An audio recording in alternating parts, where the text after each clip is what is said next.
Hi hello my dear friends, எல்லோரும் எப்படி இருக்கீங்க? இன்றைக்கி வீட்லேயே ஹெல்த்தியான ராகி புட்டு எப்படி செய்கிறதுன்னு பார்க்கலாம். வாங்க வீடியோக்குள்ளே போகலாம்.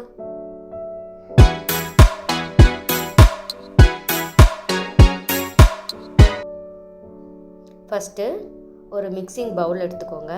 அதில் நான் ஒரு 1 டம்ளர் போல் ராகி மாவு போட்டிருக்கேன். போட்டு அதுக்கு தேவையான அளவு நீங்கள் சால்ட்டு போட்டு ரெண்டையும் நல்லா மிக்ஸ் பண்ணிக்கோங்க.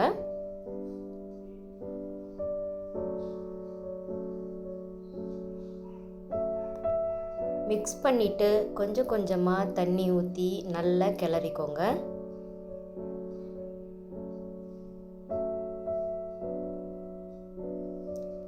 நிறைய தண்ணி ஊற்றுனீங்கன்னா அது கொல கொலன்னு ஆகிடும், அது வேஸ்ட்டாக போயிடும்.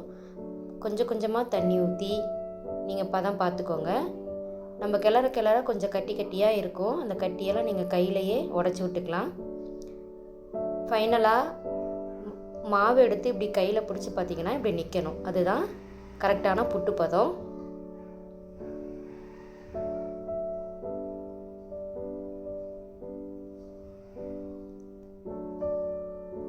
ஒரு தேங்காய் எடுத்து உடச்சிக்கோங்க.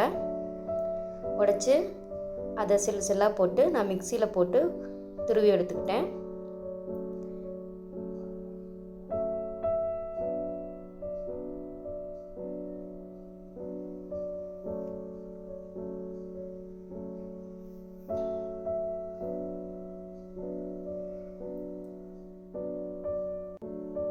இப்போ புட்டு குழாய் எடுத்துக்கோங்க. அதில் பிளேட் ஒன்று கொடுத்துருப்பாங்க, அதை உள்ளே போட்டுக்கோங்க அடியில். இப்போது நம்ம கலந்து வச்சுருக்க அந்த ராகி மாவை கொஞ்சம் கொஞ்சமாக உள்ளே சேர்த்துக்கோங்க. பாதி ராகி மாவு போட்டுக்கோங்க, அப்புறம் கொஞ்சம் தேங்காய் போட்டுக்கோங்க. மறுபடியும் ராகி மாவு உள்ளே சேர்த்துக்கோங்க, அப்புறம் மேலே கொஞ்சம் தேங்காய் போட்டுக்கோங்க. நான் இந்த மாதிரி 3 தடவை சேர்த்துக்கிட்டேன்.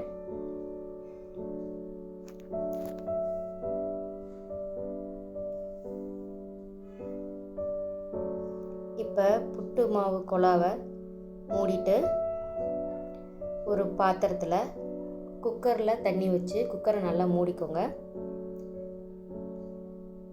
இதில் விசில் போட வேணாம்.